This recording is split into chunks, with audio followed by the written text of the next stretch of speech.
I cannot speak about Russia in general and like about all the periods of our very complicated history, because according to what I know in history, I'm not a specialist actually.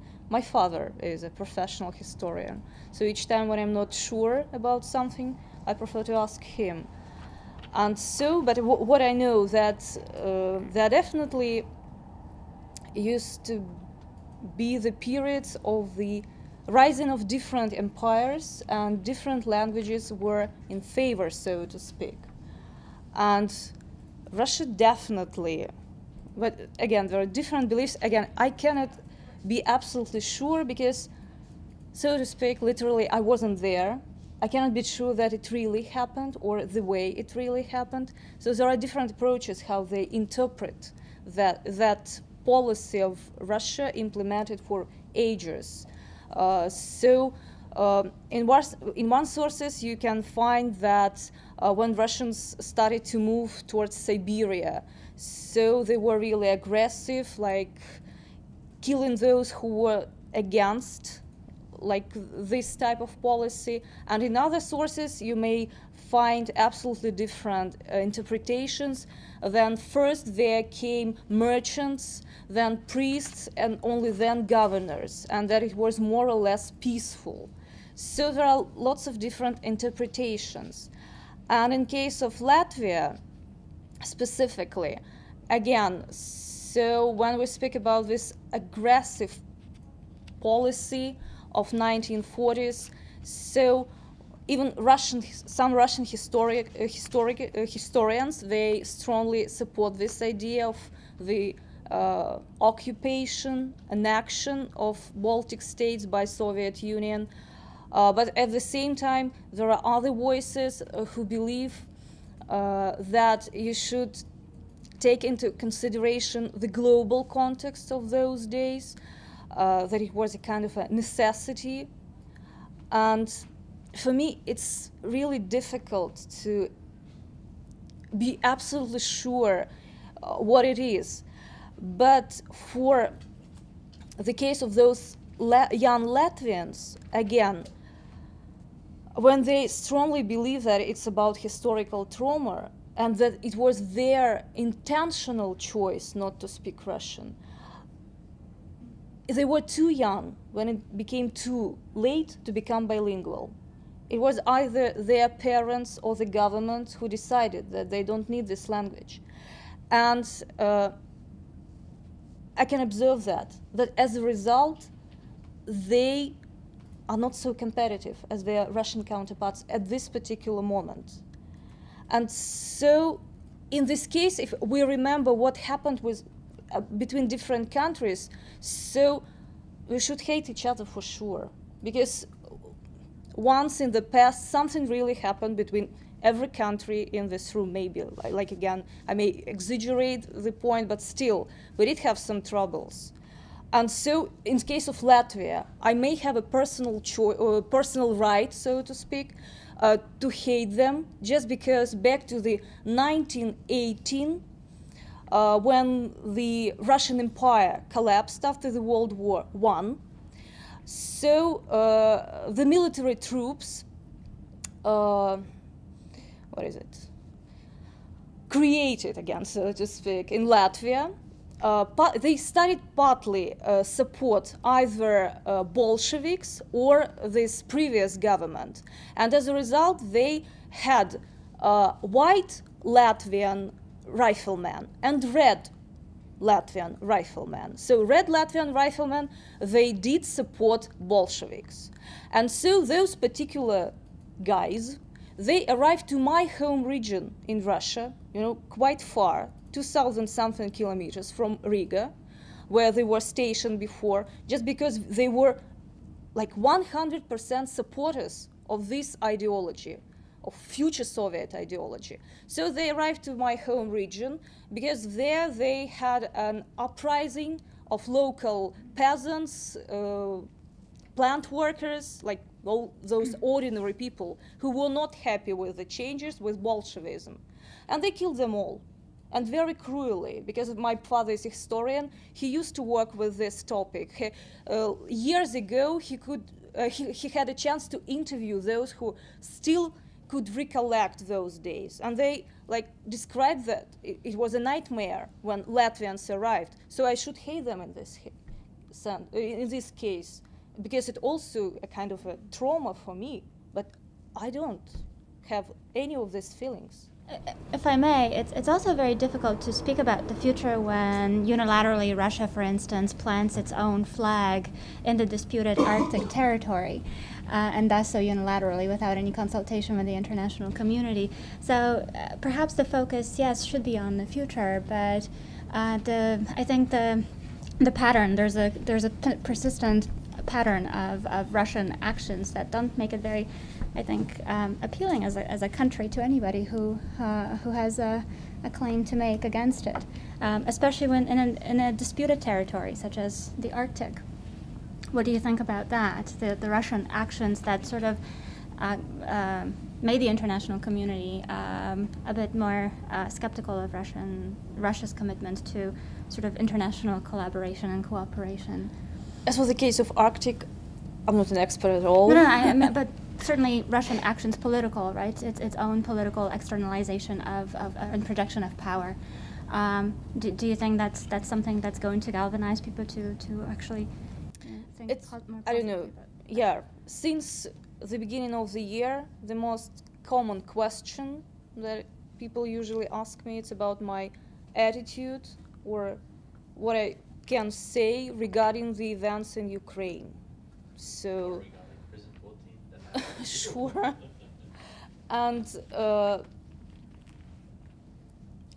again, as I'm not a specialist, a professional in this sphere, and basically, if we speak about Ukraine, I cannot speak about Arctic, sorry, but I do believe that your question was about Ukraine as well.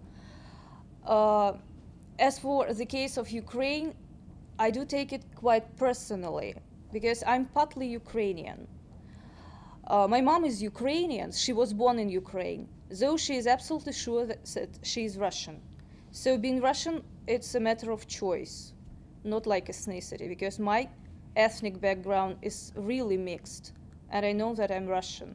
And what is more, in Russian as a language, we have two different words for ethnicity and citizenship, and we do distinguish. So we have Русский for ethnicity and Россиянин for citizenship. And so we don't need to say like Russian to explain that I'm Russian ethnically and I'm a citizen. So there are two different words. And so I do accept both, like, sides of my identity, being a citizen and being Russian somehow. But at the same time, yeah, I have very close connections with Ukraine. I spent all my childhood there, every summer. I cannot say that I'm proficient in Ukrainian, though I can understand everything. I can even use some basic language in very basic situations. And I do have lots of friends, like those social networks where now they have informational war, really, when people like break all the connections created by years just because they are really involved in the situation, even though they are living quite far from Ukraine. And personally, I don't know what I think about this. Like, I have no personal truth about this. Because I do understand why most of Russians do support the policy implemented at the moment, because of those security or issues, or defense. I'm not sure about even the vocabulary that I should use to discuss this topic. And then what I was already discussing with someone here, that we are not aware of the personality of the president, for example, of the politicians of such high level, because we can only see the images created by professionals. And the one that was created for our president, it fits perfectly to the Russian mentality of the emperor. In Russian we have a saying, "Tsar Batyushka." So that's what Russia really needs at the moment. That's why people do support that. But country, it's not only government, it's also people and connections on this personal level. And as a result, politicians are always okay, no matter what's going on. And people may suffer. That's what we see in Ukraine as a result of all those political games. And that's how I see that. Yeah, I think, so the slide, if I can go back to it, I don't know. No, it's not. Okay. No, yeah. Which one? I clicked through it. It should work. Oh. Yeah, it does. So obviously we have the institutional paradigm in place, right? We have UN, NATO, we have the regionalized, localized agencies like the UNDP that works, mostly focuses on the developing world and Southeast Asia. We have treaties, we have states who commit to this, so we have the architecture for it, right? The question is how much of that architecture is going to become personalized, as you said, sort of, can we appeal to emotions in order for people to actually commit to something and act on behalf of the people? Other than that, the controversial norm of intervention for humanitarian reasons.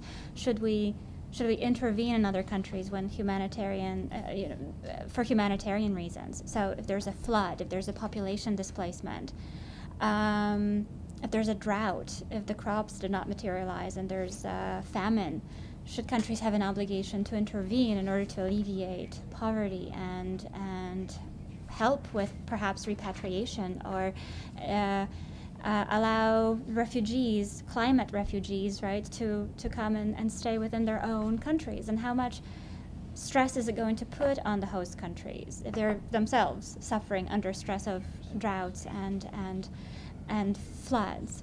Well, I understand your response, but I'm more thinking about What they're doing. happens. Right, exactly. And so I guess what they're now doing is we have these agencies, but we don't really hear about, this is high politics, obviously, so we don't really hear about, other than NGOs and development agencies and sort of non-affiliated governmental institutions and their work, we don't really hear about any coherent policy that might prevent this, right? In 2009, which was very curious, the CIA got involved in sort of assessing the risk that climate change posed to national security. But it's not like it's an effort on the part of the CIA or the Department of State to go and reach out to non-governmental agencies in order to prevent crises from happening. It's a given. It's a matter of time. It's just a matter of time. The question is when. And also some of the statistics, right, are, well, we have the 148 million displaced between 2008 and 2012. Have we seen 148 million actually? Have we been touched by it? Where is this displacement taking place? And so it speaks to us. If we haven't seen it, haven't touched it, have not become a party to it, then we are very often unaware of it and have no commitment, no personal commitment or personal investment in remedying the crisis or even affecting governments. What we can probably do is to affect government policy. But then going back to the EU question, as of now, I don't believe, I have not found it anywhere in the files that the EU has any coherent response to what is projected to happen, right, at some point in time. I think it's very much localized. So big floods in this past winter, humongous floods in Great Britain that affected the southern part of Great Britain. Huge displacement of populations, big losses, insurance costs going up because of tremendous losses. I think currently the Balkans are affected by flooding and displacement again. Is there a remedy to this other than trying to affect government policy to make sure that it is a little bit more humane to the people who are displaced, so they're not treated as these internally displaced sans-papiers, without papers, people who cannot claim any sort of, who are internally displaced and have nowhere to stay, right? So possibly, can we prevent flooding from happening? Probably not, but we can respond to it by making sure that these people are repatriated, they're given enough sufficient care, papers, they're socialized, they're not a burden on any host state, they're not a parasite, but we can respond humanely to what is essentially a humanitarian crisis.